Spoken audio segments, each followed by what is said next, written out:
Hey guys, how's it going? It's Baggins here, and today we are going to be talking about the very exciting update that is the Brimstone SANDS. With this is also coming the two-handed greatsword, some brand new quests, of course the whole zone itself, HEARTGEM runes, new crafting, new gatherables, new enemies, new dungeon. There's so much stuff to unpack here, but what we're going to do in this video is sort of condense it down and talk about the most exciting things that I personally got to see when we played the Brimstone SANDS. So Amazon invited me and a few other creators down to London. They gave us a little presentation, some of which you guys have probably seen with the developer update video at the time of recording. I'm not even sure if that's gone out yet.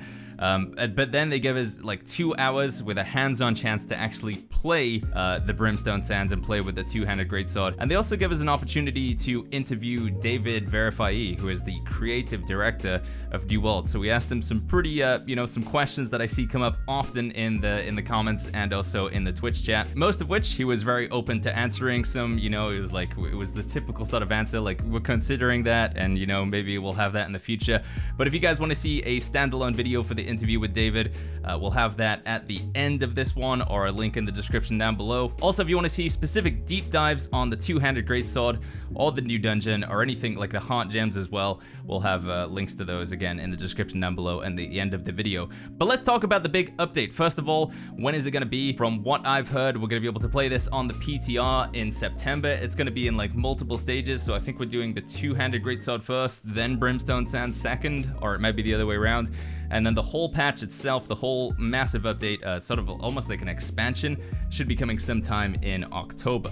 The three biggest things coming with this update, of course, the Brimstone SANDS, the two-handed greatsword, and there's also going to be a revamped sort of leveling experience as well. So if you guys thought that the leveling in New World was pretty boring the first time around you did it, and I think a lot of people did, especially if you played in sort of the release in 2021 where you just like run all the way up the map, then run all the way back down, then run all the way up the map. Now the quests are going to be much more dynamic. There's going to be some like jumping puzzles, NPCs are going to follow you along. They've added in this whole new quest chain with King Arthur and Monarch's Bluff, and Monarch's Bluff has had like a whole visual revamp. It's like this amazing looking castle now. Same with Greatsword, it's now following this sorceress Medea.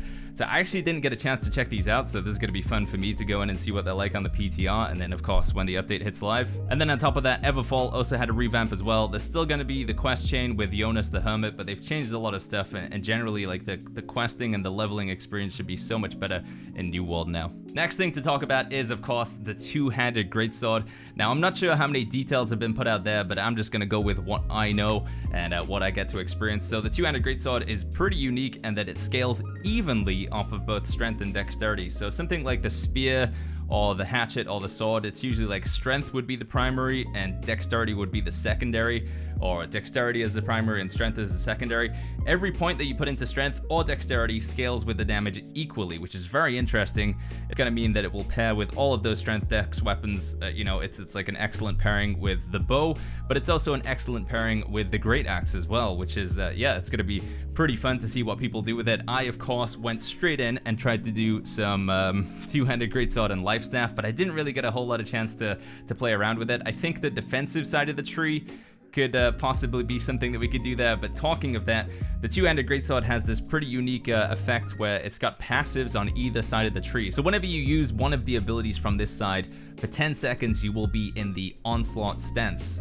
This comes with some passives. These might change, I guess, over the PTR and then when you guys get to check it out. But what I got to play, if you were in the onslaught stance, it would increase your outgoing damage by 20%. It would also increase your incoming damage by 20%, so you would take more damage. And the heavy attacks would charge twice as fast, but consume 10 stamina each. Now this last bit with the heavy attacks is like crazy strong. It was like swinging heavy attacks at the same speed that I would do light attacks. It felt like very interesting. So yeah, when you cast any of the abilities on the left hand side tree, that will activate. And again, in terms of like the actual abilities and the breakdown of the passives and stuff, we'll leave that for a separate video. And then on the right hand side of the tree, you have the defensive side of the two-handed greatsword. They call it the Defiance tree. So after you use any ability over here on the right side, you enter into Defiance stance for 10 seconds, which reduces your incoming damage by 20%, but it also reduces your outgoing damage by 20%, so it's just a flip side of the onslaught. But then the final passive is Guard Point, which blocks incoming attacks while charging heavy attacks, which again just crazy strong, you know? You're just swinging your heavy attacks, but you're also blocking at the same time. I didn't actually get a chance to use any of these in PvP, unfortunately, but I'm gonna assume that this does consume your stamina, like while you're blocking, because, you know, you're heavy attacking, but you're also blocking. But either way, the Defiant stance for me is very exciting. I'm like usually a support or a tank player, so yeah, definitely going to be looking to pair some Path of the Defiance with the Life Staff and, you know, go for sort of like a Holy Paladin, but with a big old sword kind of playstyle. I think it's going to be really fun. Now, the next thing that we got to see, other than the two-handed greatsword, of course, is the Brimstone Sands. The region itself is massive. I think it was like on the map, it was almost the same size as Great Cleave, Shattered Mountain, and Eden Grove. So those three neutral areas up at the top, it was like all three of those combined in this just big open area. Obviously, it features a lot of deserts and stuff like that. The theme of the zone was a bit like Egyptian, but then there's also the invasion of the Roman Centurions, or the 19th Legion, I think is what Amazon called them. They are corrupted, and interestingly enough, all of the enemies in the Brimstone Sands are going to respect the same tribes. So, you know, we've got the Ancients, the Corrupted, the Lost, Beasts, and Angry Earth. But they do have their own like unique attacks, their own unique animations, their own unique AI. So it's not just like a copy paste. They are still corrupted, but they fight like completely different to anything else that you've seen before. There's also things like acid resistance, as opposed to corruption or blight resistance. There's of course going to be a big quest chain here, and I believe the continuation of the main storyline. There's a new dungeon or expedition called the Ennead, and again, we'll have a separate video sort of looking through that. We did get a chance to clear all the way to the first boss. We almost made it to the second boss, but then our time was up, unfortunately. Within the Brimstone Sands, there's a bunch of new gatherables as well. Of the few things that I saw, there was some armadillos rolling around that you could kill. There was some scorpions, there's some sand demons, there's these big sort of, I think they're like ancients, these Anubis like mech creatures that fire beams of light at you. There's like poisonous lizards, there's the corrupted centurions, there's the Angry Earth, but they're like, I don't know, they're like desert sort of style fighting. There was some cactuses which we could chop down and get cactus flesh. So yeah, brand new gatherables, brand new enemies, lots of cool stuff to see. Based like the 2 hours that I got, it felt like I barely scratched the surface of everything that's over there. They also told me that there's like little discoverables hidden around the map. I think there's like 17 of them or something. And again, I'm completely, you know, this might just be some sort of fever dream that I had, but I believe there's these things that you can find around the map, and if you find all of them, it unlocks some special achievement or something special for you. So yeah, lots of exploration, lots of new quests, lots of new enemies, lots of new things to gather and see. The Brimstone Sands is looking really, really fun. Can't wait to get back in there and check it out on the PTR, which again should be sometime in September. Now, the final big thing that I wanted to talk about with the update and what we got to see when we played this sort of special edition in London was these HEARTGEM runes. So this is like a brand new system coming into the game that wasn't mentioned on the roadmap, so kind of like the musical instruments, but this time it's a lot more combat based. To my understanding, there is a quest chain that you have to complete that's only available at level 60, so this is an end game thing, but the HEARTGEM runes have a new slot on the inventory, and I believe it's the G key by default that you have to press in order to use your HEARTGEM rune ability. Now, when we got to play, there was only 5 HEARTGEMs or 5 runes available at the time, and that was the Cannon Blast rune, which is basically you just pull out a big cannon and you fire it, and it can knock people down. I think if you get one side, the other side increases the amount of damage it does or something like that. There was the Detonate rune, where basically you just charge up energy for like 3 seconds and then you explode and do a lot of damage. There was the Heretic's Fall, which was pretty cool, but also like a little bit underwhelming. You go up into the air and then you slam back down, which sounds really fun,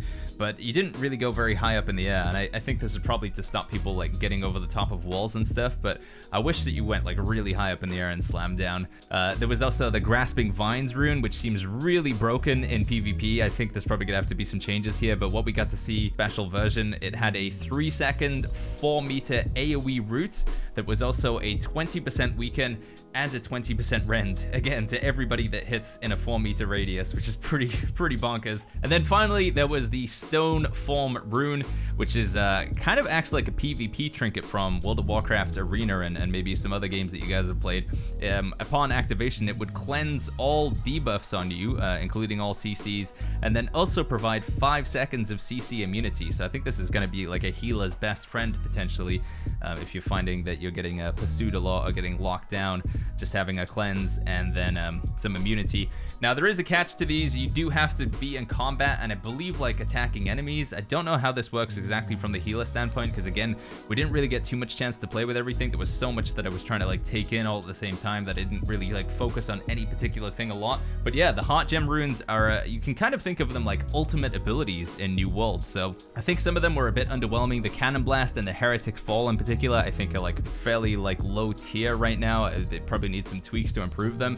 And then the grasping vines, the stone form seem pretty OP for PvP. And detonate rune, I didn't really get a chance to play with it, but I think if you had a bunch of people just pop their detonate rune at the same time and all explode on the point and outpush rush or war, that could be a lot of fun and interesting to see how people are going to deal with it. But again, it's another thing that sort of adds into people's builds in New World that makes a bit of variance from one person to the other. You know, it's like not only have you got to like, you can talk about how you're allocating your stats, but also which perks you're putting on your weapon, whether you're going to be in light, medium, or heavy, and then also like what rune as well as what weapons you're going to be using as well. So it's more sort of, again, build variance between player to player to player, which allows for more unique playstyles, more moving parts, and in my opinion, I think this is going to be pretty cool if they do it right.